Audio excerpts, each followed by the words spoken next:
Hello दोस्तों, स्वागत है आपका न्यू टॉपिक जीएसजीके में। मैं हूं खुशबू मिश्रा। दोस्तों, आज का हमारा टॉपिक है भारतीय राष्ट्रीय आंदोलन। ये वो टॉपिक है दोस्तों जो कि एग्जाम में बार बार पूछा जाता है। आप किसी भी एग्जाम की तैयारी कर रहे हो, यह वीडियो आपके लिए हेल्पफुल साबित होगी। चैनल पर अगर आप पहली बार हैं तो चैनल को जरूर सब्सक्राइब कर लें और साथ ही बेल आइकन को भी प्रेस कर लें, जिससे कि वीडियो की नोटिफिकेशन आप तक पहुंच सके। तो आइए दोस्तों, शुरू करते हैं आज की क्लास। पहला प्रश्न है, 1885 में इंडियन नेशनल कांग्रेस की स्थापना किसकी पहल पर की गई? यहां पर दोस्तों राइट आंसर हो जाएगा बी, ए.ओ. ह्यूम। 1885 में इंडियन नेशनल कांग्रेस की स्थापना ए.ओ. ह्यूम की पहल पर की गई। अगला प्रश्न कह रहा है, भारतीय राष्ट्रीय कांग्रेस का प्रथम अधिवेशन कब और कहां हुआ था? तो यहां पर दोस्तों राइट आंसर हो जाएगा ए, 28 दिसंबर 1885 को बंबई में हुआ था। अगला प्रश्न कह रहा है, कांग्रेस के प्रथम अधिवेशन की अध्यक्षता किसके द्वारा की गई? तो कांग्रेस के प्रथम अधिवेशन की अध्यक्षता की गई व्योमेश चंद्र बनर्जी द्वारा। बी ऑप्शन बिल्कुल सही हो जाएगा। अगला प्रश्न कह रहा है, आर्य समाज के संस्थापक कौन थे?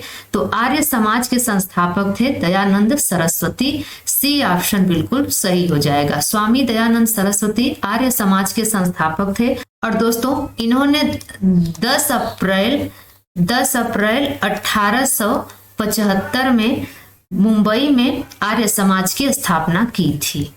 अगला प्रश्न है, राजा राम मोहन राय द्वारा किसकी स्थापना की गई? तो राजा राम मोहन राय द्वारा स्थापना की गई ब्रह्म समाज की। ए ऑप्शन बिल्कुल सही हो जाएगा।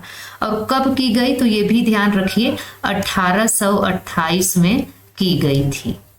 अगला प्रश्न कह रहा है, वर्नाक्यूलर प्रेस एक्ट किसके शासन में पारित किया गया? तो यहाँ पर दोस्तों राइट आंसर हो जाएगा ए, लॉर्ड लिटन के शासनकाल में पारित किया गया। और वर्नाक्यूलर प्रेस कब आया? वर्नाक्यूलर प्रेस एक्ट कब आया? तो याद रखिए 1878 में ये आया था। अगला प्रश्न कह रहा है, पूना सार्वजनिक सभा की स्थापना किसके द्वारा की गई? तो पूना सार्वजनिक सभा की स्थापना की गई महादेव गोविंद रानाडे द्वारा। सी ऑप्शन बिल्कुल सही हो जाएगा। और दोस्तों, अगर क्वेश्चन पूछ ले कि कब किया गया तो याद रखिए 1867 में किया गया। H.S. चिपलुंकर, गणेश वासुदेव जोशी और महादेव गोविंद रानाडे द्वारा किया गया। अगला प्रश्न कह रहा है, यंग इंडिया के लेखक कौन हैं? तो यंग इंडिया के लेखक हैं लाला लाजपत राय। सी ऑप्शन बिल्कुल सही हो जाएगा। अगला प्रश्न है, इलवर्ट विधेयक किस वायसराय के काल में पेश किया गया था? तो इलवर्ट विधेयक पेश किया गया था लॉर्ड रिपन वायसराय के काल में। बी ऑप्शन बिल्कुल सही हो जाएगा। अगला प्रश्न कह रहा है, आजाद हिंद फौज की स्थापना किसके द्वारा किया गया था? तो आजाद हिंद फौज की स्थापना किया गया था दोस्तों रास बिहारी बोस द्वारा। ए ऑप्शन बिल्कुल सही हो जाएगा। दोस्तों, आजाद हिंद फौज पहले सरकार की सेना थी। नेताजी सुभाष चंद्र बोस को आजाद हिंद फौज का सर्वोच्च कमांडर के रूप में नियुक्त किया गया था। अगला प्रश्न कह रहा है, लंदन इंडिया सोसाइटी की स्थापना किसके द्वारा की गई थी? तो यहाँ पर दोस्तों आपका सही ऑप्शन हो जाएगा सी, दादा भाई नौरोजी द्वारा इसकी स्थापना की गई थी। और दोस्तों, लंदन इंडिया सोसाइटी की स्थापना 1865 में की गई थी। अगला प्रश्न है, भारत सेवक समाज के संस्थापक कौन थे?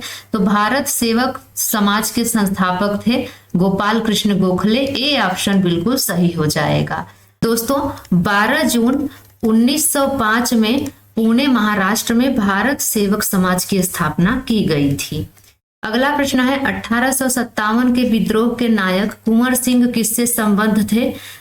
तो यहाँ पर दोस्तों राइट आंसर हो जाएगा ए, बिहार से संबद्ध थे। अगला प्रश्न है, 1905 में बंगाल का विभाजन किसके द्वारा किया गया था? तो 1905 में बंगाल का विभाजन किया गया था लॉर्ड कर्जन द्वारा। बी ऑप्शन बिल्कुल सही हो जाएगा। अगला प्रश्न है, उग्र राष्ट्रवादियों का साधन क्या था? तो उग्र राष्ट्रवादियों का साधन था बहिष्कार, स्वदेशी, राष्ट्रीय शिक्षा। यानी कि डी ऑप्शन आपका बिल्कुल सही हो जाएगा। अगला प्रश्न है डेक्कन एजुकेशन सोसाइटी की स्थापना किसके द्वारा की गई? तो यहाँ पर दोस्तों राइट आंसर हो जाएगा ए, बाल गंगाधर तिलक के द्वारा डेक्कन एजुकेशन सोसाइटी की स्थापना की गई। अगला प्रश्न है स्वतंत्रता मेरा जन्मसिद्ध अधिकार है और मैं इसे लेकर रहूंगा, यह कथन किसका है? तो यहाँ पर दोस्तों राइट आंसर हो जाएगा सी, यह कथन बाल गंगाधर तिलक का है। अगला प्रश्न है मुझ पर किया गया लाठी का एक एक प्रहार ब्रिटिश साम्राज्य के कफन में कील बनकर रहेगा, ऐसा किसने कहा था? तो यहाँ पर दोस्तों राइट आंसर हो जाएगा बी, लाला लाजपत राय ने कहा था। अगला प्रश्न है गदर पार्टी की स्थापना किसके द्वारा की गई? तो गदर पार्टी की स्थापना की गई सोहन सिंह भाकना के द्वारा। ए ऑप्शन बिल्कुल सही हो जाएगा। अगला प्रश्न है कांग्रेस के उदारवादी व उग्रवादी नेताओं में वास्तविक रूप में विभाजन किस अधिवेशन में हुआ? तो यहाँ पर दोस्तों राइट आंसर हो जाएगा बी, सूरत अधिवेशन में हुआ। अगला प्रश्न है अप्रैल 1929 में दिल्ली की केंद्रीय असेंबली में बम फेंकने वाले क्रांतिकारी नेता कौन थे? तो यहाँ पर दोस्तों राइट आंसर हो जाएगा ए, सरदार भगत सिंह। दोस्तों बटुकेश्वर दत्त और भगत सिंह ने दिल्ली के सेंट्रल असेंबली में बम फेंका था। और अगर हम बात करें सरदार भगत सिंह को कब फांसी दी गई थी, तो याद रखिए दोस्तों 23 मार्च 1931 को सरदार भगत सिंह को फांसी दी गई थी। अगला प्रश्न है क्रांतिकारी आंदोलन को तत्कालीन असफलता का क्या कारण था? तो यहाँ पर दोस्तों राइट आंसर हो जाएगा डी, उपर्युक्त सभी। केंद्रीय संगठन का भी अभाव था, ब्रिटिश सरकार की कठोर दमन नीति भी थी, उच्च मध्यम वर्ग की सहानुभूति का भी अभाव था, जो कि असफलता का कारण बना। अगला प्रश्न है कांग्रेस के उदारवादी व उग्रवादी नेताओं में पुनः मेल कब व किस अधिवेशन में हुआ? यहाँ पर दोस्तों राइट आंसर हो जाएगा ए, 1916 के लखनऊ अधिवेशन में हुआ। अगला प्रश्न है लखनऊ समझौता कांग्रेस लीग समझौता कब हुआ? तो लखनऊ समझौता हुआ दोस्तों 1916 में। सी ऑप्शन बिल्कुल सही हो जाएगा। अगला प्रश्न है भारत में होम रूल आंदोलन का नेतृत्व किसके द्वारा किया गया? तो यहाँ पर दोस्तों राइट आंसर हो जाएगा बी, श्रीमती एनी बेसेंट व लोकमान्य तिलक द्वारा भारत में होम रूल आंदोलन का नेतृत्व किया गया। अगला प्रश्न है रोलेट एक्ट का उद्देश्य क्या था? तो यहाँ पर दोस्तों राइट आंसर हो जाएगा सी, रोलेट एक्ट का उद्देश्य था इसके द्वारा सरकार बिना मुकदमा दायर किए किसी भी व्यक्ति को बंदी बना सकती थी। रोलेट एक्ट कब आया? तो याद रखिए रोलेट एक्ट आया 1919 में।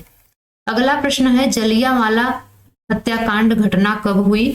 तो यहाँ पर दोस्तों राइट आंसर हो जाएगा ए, 13 अप्रैल 1919 में जलियांवाला हत्याकांड की घटना हुई। अगला प्रश्न है हंटर कमेटी की नियुक्ति सरकार द्वारा किस घटना की जांच के लिए की गई? तो यहाँ पर दोस्तों राइट आंसर हो जाएगा सी, जलियांवाला बाग हत्याकांड की जांच के लिए की गई। अगला प्रश्न है महात्मा गांधी ने भारत में सर्वप्रथम सत्याग्रह कहां से आरंभ किया? तो यहाँ पर दोस्तों राइट आंसर हो जाएगा सी, चंपारण में। चंपारण कहाँ स्थित है? तो चंपारण बिहार में स्थित है। अगला प्रश्न है महात्मा गांधी ने किस घटना से खिन्न होकर असहयोग आंदोलन स्थगित कर दिया? तो यहाँ पर दोस्तों राइट आंसर हो जाएगा डी, चौरी चौरा कांड के कारण इन्होंने असहयोग आंदोलन को स्थगित कर दिया। और कब हुआ था असहयोग आंदोलन की शुरुआत? तो याद रखिए दोस्तों 1 अगस्त 1920 में शुरू किया गया था। अगला प्रश्न है 1 जनवरी 1923 को स्वराज दल की स्थापना किसके द्वारा की गई? तो यहाँ पर दोस्तों राइट आंसर हो जाएगा ए, देशबंधु चित्तरंजन दास व मोतीलाल नेहरू द्वारा 1 जनवरी 1923 को स्वराज दल की स्थापना की गई। अगला प्रश्न है भारत छोड़ो प्रस्ताव कांग्रेस की किस बैठक में पारित हुआ? तो दोस्तों यहाँ पर आपका राइट आंसर हो जाएगा ए, वर्धा बैठक में पारित हुआ। अगला प्रश्न है साइमन कमीशन कब भारत आया? तो यहाँ पर दोस्तों राइट आंसर हो जाएगा ए, 3 फरवरी 1928 में साइमन कमीशन भारत आया। अगला प्रश्न है भारत छोड़ो आंदोलन के समय गिरफ्तार कर गांधी जी को कहाँ रखा गया? तो यहाँ पर दोस्तों राइट आंसर हो जाएगा सी, पुणे में रखा गया। गांधी जी को कब गिरफ्तार किया गया? तो याद रखिए 9 अगस्त 1942 में गांधी जी को गिरफ्तार किया गया और इनको पुणे के आगा खान पैलेस में 2 साल के लिए नजरबंद करके रखा गया। अगला प्रश्न है 1922 की चौरी चौरा की घटना में कौन मारे गए? तो यहाँ पर दोस्तों राइट आंसर हो जाएगा सी, पुलिस जो है वो मारे गए। और दोस्तों 22 पुलिसकर्मी जिंदा जलकर इसमें मर गए थे। अगला प्रश्न है वर्ष 1857 के विद्रोह के संदर्भ में किसे उसके मित्र ने धोखा दिया तथा जिसे अंग्रेजों द्वारा बंदी बनाकर मार दिया गया? तो यहाँ पर दोस्तों राइट आंसर हो जाएगा डी, तात्या टोपे को। अगला प्रश्न है सिपाही विद्रोह के समय भारत का गवर्नर जनरल कौन था? तो यहाँ पर दोस्तों राइट आंसर हो जाएगा ए, लॉर्ड कैनिंग सिपाही विद्रोह के समय भारत का गवर्नर जनरल था। अगला प्रश्न है कांग्रेस द्वारा पूर्ण स्वाधीनता का प्रस्ताव कब व कहां पारित किया गया? तो यहाँ पर दोस्तों राइट आंसर हो जाएगा ए, 19 दिसंबर 1929 को लाहौर अधिवेशन में पारित किया गया। अगला प्रश्न है महात्मा गांधी द्वारा दांडी समुद्र तट पर नमक कानून का उल्लंघन कब किया गया? तो यहाँ पर दोस्तों राइट आंसर हो जाएगा बी, 6 अप्रैल 1930। अगला प्रश्न है वर्ष 1939 में कांग्रेस छोड़ने के बाद सुभाष चंद्र बोस ने किस दल की स्थापना की? तो यहाँ पर दोस्तों राइट आंसर हो जाएगा डी, फॉरवर्ड ब्लॉक की स्थापना की। अगला प्रश्न कह रहा है भारतीय राष्ट्रवाद के पिता कौन कहलाते हैं? तो भारतीय राष्ट्रवाद के पिता कहलाते हैं राजा राम मोहन राय, डी ऑप्शन बिल्कुल सही हो जाएगा। अगला प्रश्न है 19वीं शताब्दी में भारतीयों की उन्नति के लिए जितने भी मुख्य आंदोलन हुए उन सबकी नींव डालने वाले कौन थे? तो यहाँ पर दोस्तों राइट आंसर हो जाएगा सी, राजा राम मोहन राय थे। अगला प्रश्न है यंग बंगाल आंदोलन के प्रवर्तक कौन थे?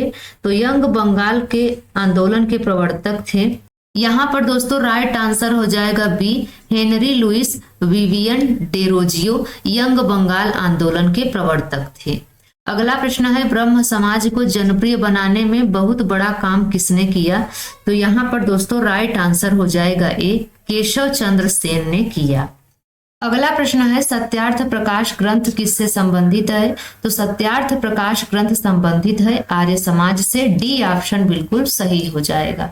और दोस्तों इसकी रचना किसने की थी? तो इसकी रचना की थी दयानंद सरस्वती ने। अगला प्रश्न है बाल गंगाधर तिलक को फादर ऑफ अनरिस्ट किसने कहा था? तो यहाँ पर दोस्तों राइट आंसर हो जाएगा ए, वेलेंटाइन चिरोल ने बाल गंगाधर तिलक को फादर ऑफ अनरिस्ट कहा था। यह दोस्तों ब्रिटिश पत्रकार था। अगला प्रश्न है बंगाल प्रेसिडेंसी में स्वदेशी आंदोलन प्रारंभ करने वाले कौन थे? तो यहाँ पर दोस्तों राइट आंसर हो जाएगा बी, बाल गंगाधर तिलक। इनके अलावा अगर हम बात करें तो बिपिन चंद्र पाल, लाला लाजपत राय और दादा भाई नौरोजी की अध्यक्षता में इन्होंने शुरू किया था। अगला प्रश्न है पंजाब में स्वदेशी आंदोलन को किसने बढ़ावा दिया? तो यहाँ पर दोस्तों राइट आंसर हो जाएगा ए, लाला हरकिशन लाल ने पंजाब में स्वदेशी आंदोलन को बढ़ावा दिया। अगला प्रश्न कह रहा है इंडियन सिविल सर्विस की परीक्षा पास करने वाले भारतीय कौन थे? तो यहाँ पर दोस्तों राइट आंसर हो जाएगा डी, सत्येंद्र नाथ टैगोर थे। इन्होंने दोस्तों 1864 में इस सफलता को प्राप्त किया था। अगला प्रश्न है उग्रवाद की भावना को चरम सीमा पर पहुंचाने में सर्वाधिक योगदान किसका है? तो यहाँ पर दोस्तों राइट आंसर हो जाएगा ए, लॉर्ड कर्जन का।